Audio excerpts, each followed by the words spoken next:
Yeah, I think just as a team, what that game meant to us years ago, it kind of skyrocketed us on the track we've been on for the last couple of years.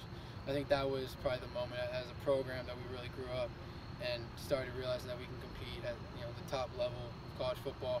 When we had been able to compete, but when it came to the top level games, we would be into them, but we wouldn't end up pulling them off. And that was the first one we were real big game that we were able to pull off. And I think that was probably just a growing moment for our program.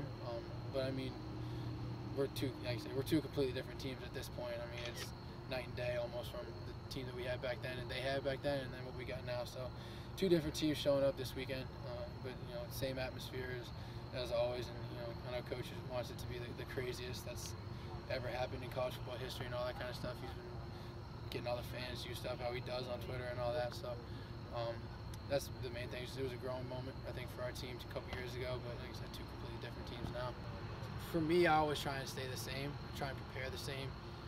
Doesn't whether we're playing whoever versus the whiteout, whatever it might be.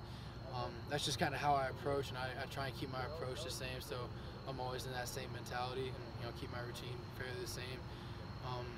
But I mean, I'd be lying if I didn't say that in games like this, when it came to Saturdays, you didn't have a little bit more juice, and you didn't the magnitude.